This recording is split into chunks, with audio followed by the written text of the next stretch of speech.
नमो नमः। सुप्रभातं। संस्कृतशालायां भवतां सर्वेषां हार्दं स्वागतं व्याहरामि। अहं डॉक्टर अजयः। संस्कृत शाला में आपको अलग अलग विषयों पर बहुत सारी सामग्री मिल रही है और आज इसी क्रम में हम आपके सम्मुख लेकर आए हैं कक्षा 9वीं के चतुर्थ पाठ कल्पतरु, जिसका नाम है इस पाठ पर आधारित वर्कशीट और उसका सॉल्यूशन। बच्चों, आपने इस पाठ की वीडियो को तो समझ लिया ही होगा, साथ ही अगर आपने अभी उस वीडियो को नहीं देखा है या वर्कशीट को नहीं देखा है तो इस वीडियो के डिस्क्रिप्शन में हमने वो सब लिंक दे दिए हैं, तो आप उन्हें पहले देख लें। उसके बाद आप इस वीडियो को यदि देखेंगे तो आपका और अधिक लाभ होगा। तो चलिए अब हम इसके समाधान की ओर आगे बढ़ते हैं। बच्चों देखिए, सबसे पहला जो पाठ है आपका, सबसे पहला जो प्रश्न है यहाँ इसका, तो क्या कहा गया है देखिए वहाँ पर कि अधोलिखित गद्यांशम पठित्वा प्रश्नानाम उत्तराणि संस्कृतेन लिखत। अब ये प्रश्न आपके प्रश्न पत्र का एक मुख्य भाग होता है। ऐसे पहरों में से या श्लोकों में से प्रश्नों के उत्तर छांटना आपके पास में लगभग 25 अंक का तो सीधा सीधा आता है आपके 80 अंक के पेपर में से। इसलिए आपकी वर्कशीट में आपको इस पर एक प्रश्न लगभग मिल ही जाता है। तो अब यहाँ इन प्रश्नों के उत्तर हम छांटना शुरू करते हैं। और इस बार से एक बदलाव भी हुआ है। वो बदलाव क्या हुआ है कि अब जब भी ये गद्यांश, पद्यांश या नाट्यांश आएगा तो उसमें से एक पदेन और पूर्ण वाक्यन के जो प्रश्न है वो तो उसके साथ ही पूछे जाएंगे। और पूरी आपकी पुस्तक पर आधारित जो भाषिक कार्य है, जो पहले गद्यांश पद्यांश में से साथ ही पूछा जाता था, अब वो जो है वो अलग से विकल्प वाले जो प्रश्न आते हैं उसमें रहेगा भाषिक कार्यम इस नाम से। तो इसलिए हमने इस वर्कशीट में ये प्रश्न अलग से ही दिया है। तो चलिए अब पहले प्रश्न को देख लेते हैं। एक पदेन उत्तरतः। अब तक आप ये तो समझ ही गए होंगे कि इन प्रश्नों का उत्तर कैसे देना है। तो आप देखिए, पहला प्रश्न है कि हिमवतः सानोरुपरि किम नाम नगरम। जो हिमवतः, हिमवान नाम का जो सानोर ऊपरी, सानोह ऊपरी, सानु अर्थात चोटी, उसके ऊपर किस नाम का नगर है। तो आप इस पंक्ति को भी ढूंढ सकते हैं और आपने पहरे को समझ लिया है तो उसके आधार पर भी आप देख सकते हैं। तो प्रथम पंक्ति में ही उत्तर है, किस नाम का नगर है, तो कंचनपुरम नाम नगरम। और एक पद में ही आपको उत्तर देना है तो क्या उत्तर आ जाएगा, कंचनपुरम। अग्रिम प्रश्न है, जीमूत केतु कम आराध्य पुत्रम प्राप्तवान। अब जीमूत केतु जो थे वो राजा थे वहां के, तो उन्होंने जो है वह कम आराध्य, किसकी आराधना करके उन्होंने पुत्र को प्राप्त किया। तो अब आपने इसे देखा है तो आप उत्तर देने से पहले एक दो बार जरूर इस पहरे को या श्लोक को आप उसको जरूर पढ़ा करें आप। तो आप जब पढ़ लेंगे तो आपको लाइन ढूंढने में भी आसानी रहेगी कि ये कहाँ वो आई है, वो पंक्ति कहाँ है। तो ये देखिए, तीसरी पंक्ति के आरंभ में आया है, आराध्य जीमूत वाहनम नाम पुत्रम प्राप्नोत है, यहाँ पर प्राप्त किया। तो आराध्य, किसको आराध्य, कल्पतरुम।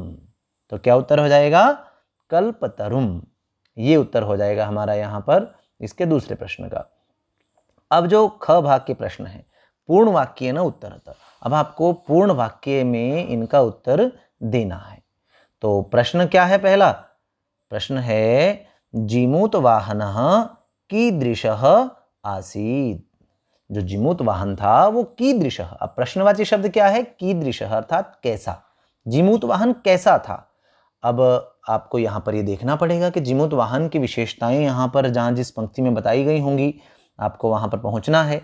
तो तीसरी पंक्ति में देखिए, यहाँ तो ये बात हुई थी कि जीमूत वाहन नाम का पुत्र प्राप्त किया।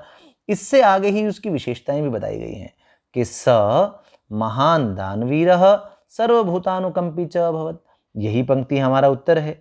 लेकिन उत्तर हमें थोड़ा सा बनाना पड़ेगा, कुछ प्रश्न में से लेंगे और कुछ हम उत्तर में वहां से उठाएंगे। तो कैसे बनाएंगे कि जीमूत वाहनः, अब स की जगह, बच्चों एक बात का ध्यान रखिए, आप जब प्रश्न आपसे पूछा जाए और उसका उत्तर अगर कोई सर्वनाम शब्द है तो आप सर्वनाम में उत्तर ना देकर वो सर्वनाम शब्द किस संज्ञा शब्द की जगह आया है उसे आप उत्तर में अवश्य लिखें। जैसे स महान दानवीर, वो महान दानवीर था, वह कौन, जीमूत वाहन, और इन्होंने भी जीमूत वाहन का ही पूछा है। तो आपको जीमूत वाहन लिखेंगे तो पूरा अंक मिलेगा, अगर सह लिखेंगे तो फिर हो सकता है आपको पूरा अंक न मिले। तो जीमूत वाहन महान दानवीरः सर्वभूतानुकंपी च आसीत। अब क्रिया वापिस फिर प्रश्न से उठा लेंगे आप, तो इस तरह से उत्तर बना सकते हैं। अग्रिम है राजा कम यौवराज्ये अभिषिक्तवान।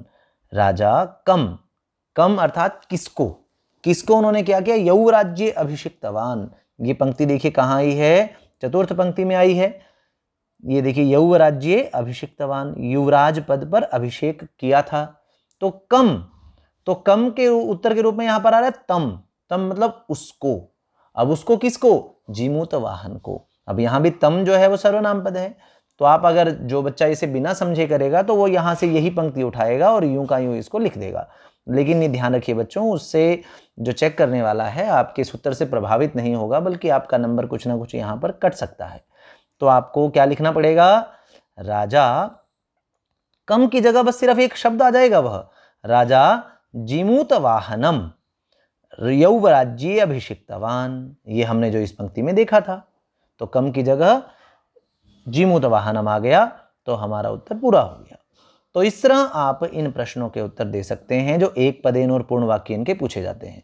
अब जो निर्देशानुसार प्रश्न आते थे वो अलग से अब प्रश्न आएंगे आपके पास, जिनका शीर्षक रहेगा भाषिक कार्य। तो अब हम भाषिक कार्य वाले प्रश्नों को देखते हैं किस तरह से करना है। बच्चों, इसमें आपको मैंने पहले बताया है कि आप बस प्रश्न करने से पहले दो बातों का ध्यान रखेंगे कि अपने आप से ये पूछें कि किसके विषय में बताना है और क्या बताना है। इन दो प्रश्नों का उत्तर आपको मिलेगा अपने आप से, तो आप उसके प्रश्न का उत्तर देने की ओर आगे बढ़ेंगे। तो प्रश्न है कि अस्मिन् अनुकूले स्थिते शक्रोपि नास्मान् बाधितुं शक्नुयात् इत्यत्र इंद्रः इति पदस्य पर्याय पदम किम। यहां पर इंद्रः इस पद का पर्याय पद क्या है, तो आपको किसके विषय में बताना है। अब ऐसा आपको इन्वर्टेड कोमा में बच्चों एक पंक्ति तो आपको हर प्रश्न में मिलेगी, तो इसमें से ही पूछेंगे आपसे, लेकिन इसके बारे में आपको नहीं बताना है, क्योंकि पहले तो पहरे में से आपको सीधा प्रश्न पूछ लिया जाता था, लेकिन यहां तो कोई पहरा नहीं है। तो प्रश्न पूछने से पहले हर बार आपको एक पंक्ति जरूर मिलेगी यहां पर। उसके बाद यहां से प्रश्न आरंभ होता है कि यहां पर इंद्रः इति पदस्य पर्याय पदम किम। तो किसके विषय में बताना है, इंद्र के विषय में बताना है। ये तो पहली बात हो गई। और दूसरी बात, बताना क्या है, उसका पर्याय पदम। ये 5-6 बातें हैं बच्चों, वही पूछी जाएंगी। आप या तो आपसे पर्याय या समानार्थक आदि पूछ लेता है, या विलोम पद पूछ लेते हैं, या विशेषण विशेष्य पूछ लेते हैं, या कर्ता क्रिया पूछ लेते हैं। तो इन्हीं में से आपका प्रश्न बनेगा। तो आपको ये तो 5-6 तरह के प्रश्न पूछे जाते हैं, वो तो शब्द आपको बड़े आराम से अंदाजा लग जाएगा कि क्या बताना है। तो पर्याय पद बताना है, पर्याय का अर्थ होता है उसके समान अर्थ वाला। तो इंद्र का समानार्थक शब्द यहाँ पर पर्यायवाची शब्द कौन सा आया है। तो अब विकल्प रहेंगे आपके पास, हो सकता है आपको वो चीज समझ न आए, लेकिन विकल्पों की सहायता से आप आसानी से छांट सकते हैं। क्योंकि आपको उत्तर नहीं पता है तो आप कोशिश करें कि जो गलत लग रहा है, बिल्कुल जो हो ही नहीं सकता, उसको निकाल दें। तो इंद्र को क्या कहते हैं, अब अनुकूल है, अनुकूल होने पर, ये तो कोई बात नहीं हुई, तो ये नहीं हो सकता। बाधितुम अर्थात रोकने के लिए या बाधा उत्पन्न करने में, तो ये भी बात नहीं है, ये तो इंद्र का वाला कोई अर्थ नहीं हुआ। बीच में एक शब्द रह गया है शक्र। और जब आपने क्योंकि पाठ को समझा है तो फिर आप आराम से वहां से पर्याय पद छांट भी सकते हैं। तो दोनों ही तरीके मैंने आपको बता दिए हैं। आप दो गलत विकल्पों को भी निकाल सकते हैं, तो उससे भी आपका सही विकल्प बच जाएगा। और यदि आपको पूरी तरह से वो आता है तो आप सीधा ही सही विकल्प पर भी जा सकते हैं। तो इंद्रः शक्रः, इंद्र को ही शक्र भी कहा जाता है। अग्रिम प्रश्न है सर्वकामदः कल्पतरु अनयोः पदयोः विशेष्य पदम किम। इन दोनों पदों में से, अब ये दो पद हैं यहाँ पर, इन दोनों पदों में से विशेष्य पदम किम, विशेष्य पद क्या है, विशेष्य छांटना है। विशेष्य किसे कहते हैं, जो विशेष, जिसकी विशेषता को बताया गया है। तो यहाँ पर किसके बारे में बताया गया है, यहाँ पर कल्पतरु के विषय में बताया गया है। और कल्पतरु कैसा है, सर्व कामदः, सभी कामनाओं को देने वाला, सभी इच्छाओं को पूरा करने वाला है। तो कौन है वो कल्पतरु है। तो जिसके विषय में बताया जाए वो विशेष्य है, और जो बताए वो विशेषण होता है। तो यहाँ विशेष्य क्या होगा? कल्पतरु। ये यहाँ पर आपका विशेष्य पद बनता है। अब है अस्ति हिमवान नामरत सर्वरत्न भूमिर नगेंद्र इत्यत्र क्रियापदम किम। अब आपको क्रियापद छांटना है। ये पूरा वाक्य है, इसमें से क्रियापद छांटना है। तो अब क्रियापद जो है वो और आप आसानी से छांट सकते हैं। आपने पढ़ा है, आपने जाना है कि क्रियापद होता क्या है, जिससे किसी कार्य के करने या होने का पता चले। तो यहाँ तो केवल एक ही पद ऐसा है, वो है अस्ति है। सामान्य रूप से इसका जो है वह यही स्थिति इस प्रकार से बनती है। ये प्रश्न बना क्यों है? क्योंकि देखिए क्रिया जो है वो आपके यहाँ पर इस वाक्य में आरंभ में दी गई है। सामान्यतया देखें तो क्रिया अंत में आती है, वाक्य जब पूरा होता है ना। लेकिन ये संस्कृत की विशेषता है कि यहाँ कर्ता, क्रिया, कर्म आदि शब्द जो हैं वह आगे पीछे भी हो जाएं तो भी उनके अर्थ नहीं बदलते हैं। अग्रिम प्रश्न देखते हैं।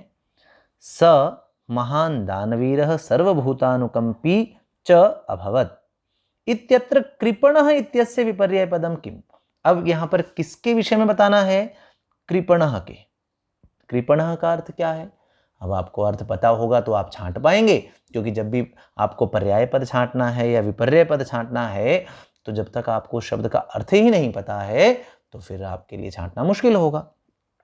तो कृपणः, कृपणः मतलब कंजूस। अब कंजूस इसका विपर्यय पद मतलब विलोम पद कौन सा है? अब महान है, दानवीर है या सर्वभूतानुकंपी है। अब कृपणः मतलब कंजूस, और उसका उल्टा होगा जो खूब देता हो, दान देता हो खूब, तो दानवीरः। ये उत्तर आपका बन जाएगा। और अग्रिम है पंचम प्रश्न। तात त्वं तु जानासि एव इत्यत्र जानासि क्रियायाः कर्तृपदम किम। अब यहाँ क्रिया तो बता दी, जानासि के विषय में बताना है। तो जानासि इस क्रिया का कर्तृपद क्या है? अब कई बार बच्चे क्या समझ लेते हैं कि ये क्रिया आया यहाँ पर तो ये समझे कि क्रिया बतानी है, लेकिन आपको प्रश्न को समझना होगा अच्छे से। इस क्रिया का कर्तृपद पूछा गया है यहाँ पर। कर्तृपद मतलब कर्ता मतलब जो क्रिया को करने वाला होता है, जो क्रिया को करता है। तो जानासि का त्वम, एव या तात, और विकल्प देखिए तीनों यहीं से हैं, इन्हीं में से उत्तर रहेगा। तो ये तो मध्यम पुरुष एक वचन की क्रिया है, तो इसका कर्ता तो वैसे ही निश्चित होता है। तो क्या जाएगा कर्ता? त्वम, ये बन जाएगा। और अग्रिम प्रश्न है इसका कि योयम सर्वकामदः कल्पतरुः तवोद्याने तिष्ठति सह तव सदा पूज्यः इत्यत्र सह इति सर्वनाम पदम कस्मै प्रयुक्तम। यहाँ किसके विषय में पूछा है? सह। और सह ये सर्वनाम पद है, ये कस्मै प्रयुक्तम, किसके लिए प्रयोग हुआ है। अब अभी आपको बताया था कि सर्वनाम जो है वो संज्ञा शब्दों के स्थान पर प्रयोग होते हैं। अब ये तो आ गया है, देखिए सह, कहा कि जो यह सभी कामनाओं को पूरा करने वाला कल्पतरु तुम्हारे उद्यान में है, सह तव सदा पूज्य, वह हमेशा तुम्हारा पूज्य है। तो वह अर्थात कौन? कल्पतरु। तो कल्पतरु से संबंधित जो शब्द है वो उत्तर में आ जाएगा। देखिए एक ही शब्द है, कल्पतरवे, क्योंकि इसमें कस्मै शब्द है, उसमें चतुर्थी लगी है, तो आपको उत्तर में भी चतुर्थी एक वचन लगाना पड़ेगा। तो इस तरह इन प्रश्नों के उत्तर आप दे सकते हैं। तीसरा प्रश्न आपका यहाँ है कि रेखांकित शब्दम अधिकृत्य प्रश्न निर्माणम कुरुत। अभी एक पंक्ति दी गई है, उसमें एक शब्द जो है वो आपको रेखांकित दिखाई दे रहा है, अंडरलाइन दिखाई दे रहा है। उसके आधार पर आपको प्रश्न बनाना है कि अगर उस शब्द को हटा दिया जाए वहां से तो कौन सा प्रश्नवाची शब्द वहां पर लगे जिससे वो पंक्ति एक प्रश्न के रूप में बदल जाए। तो इसके लिए आप दो तरीके हैं। पहला तरीका है कि आप उस पंक्ति के अर्थ को समझें और उसमें उस शब्द का अर्थ जो है वो आप समझें। और सामान्य रूप से आप देखें कि हिंदी में ही आप, या जो भाषा आप समझते हैं, कि उसमें प्रश्नवाची शब्द कौन सा बनाएं आप जिससे वो पूरा हो जाएगा, उससे वो एक प्रश्न बन जाएगा। और देखें जैसे इसे, तो तस्य गृहोद्याने, उसके घर के बगीचे में कुल क्रमागतः कल्पतरु स्थितः, कुल क्रम से प्राप्त हुआ कल्पतरु स्थित था। कहाँ था? गृहोद्याने, घर के उद्यान में। अगर आप इसकी जगह कहाँ शब्द लगा दें तो ये प्रश्नवाची शब्द बन जाएगा। तो कहाँ को क्या कहते हैं संस्कृत में? कुत्र। ऐसे 7, 8, 10 शब्द हैं मुख्य मुख्य, यदि आप उनका ध्यान कर लेंगे और वो अब क्रम से आ भी जाएंगे हमारे पास में, तो आपका काफ़ी आप उनका प्रयोग कर पाएंगे यहाँ। दूसरा प्रश्न है, यह सर्व कामदः कल्पतरुः तवोद्याने तिष्ठति स तव सदा पूज्यः। जो सभी कामनाओं को देने वाला कल्पतरु। अब ये पंक्ति पहले भी आई है, हमने इसको देखा है। तो कैसा कल्पतरु? सभी कामनाओं को पूरा करने वाला। अब कैसा को संस्कृत में क्या कहते हैं? कीदृश, और पुल्लिंग है तो कीदृशः हो जाएगा। तो कीदृशः शब्द जो है वो इसका प्रश्नवाची शब्द बन जाता है। अगला है, त्वदाज्ञया इमं कल्पतरुं त्वदाज्ञया इमं कल्पपादपम आराधयामि। तुम्हारी आज्ञा से मैं इस कल्प वृक्ष को की मैं आराधना कर रहा हूं। तो कल्पपादपम, कल्प वृक्ष, तो क्या प्रश्न बनेगा यहां पे? तो इमं कम। अब दूसरा जो तरीका मैंने आपको बताया था, पहली तो बात होगी कि उसके अर्थ को समझ के, दूसरा है कि आप किम शब्द को आपको अच्छे से अगर वो याद हो तो आप ये देख कर के इस शब्द में कौन सी विभक्ति है तो और कौन सा लिंग है, तो आप किम शब्द की उसी लिंग में किम शब्द की उसी विभक्ति और वचन को आप लिख देंगे तो वो आपका उत्तर बन जाएगा। और एक जो तीसरा तरीका, बिल्कुल आसान जो तरीका है, जिसमें आपके 70-80% प्रश्न आपके ठीक हो सकते हैं। तो जैसे कल्पपादपम, अब यहाँ आपने क शब्द लेना है और जो उस शब्द के अंत में आपको ध्वनि सुनाई दे रही है वही क में भी जोड़ देना है। तो कल्पपादपम कम, पादपम में म है तो क में म जोड़ दिया तो कम। तो इमम कम आराधयामि, ये भी एक तरीका हो सकता है, लेकिन ये सब जगह नहीं चलेगा बच्चों, ये कुछ जगह चल जाता है। तो जैसे अगला है, स जीमूत वाहनः कल्पतरुम उपगम्य उवाच। जीमूत वाहनः, अब ये भी उसी तरह से हो जाएगा। क लिया आपने और जीमूत वाहन के अंत में क्या है? विसर्ग हैं, तो बन गया कह। तो ये आपका प्रश्न बन गया, स जीमूत वाहन सह कह। और अंतिम है जीमूत वाहनस्य, ये भी प्रश्न इस तरह से बन जाएगा आपका। क लिया और इसके अंत में क्या है? देखिए जीमूत वाहन शब्द है, उसको निकाल दें तो जो विभक्ति जुड़ी हुई है वो बन जाएगी। तो जीमूत वाहन निकालेंगे तो स्य बच गया, तो क में जोड़ा तो कस्य, तो जीमूत वाहनस्य कस्य। तो ये प्रश्न आप इस तरह से बना सकते हैं। तो मैं आशा करता हूं कि आपको ये तीनों ही तरह के प्रश्न अब आपको न केवल उत्तर पता चले हैं बल्कि आपने बनाना भी सीखे हैं। तो चलिए जल्दी ही मिलते हैं फिर आपके लिए उपयोगी अगली वीडियो के साथ। धन्यवाद।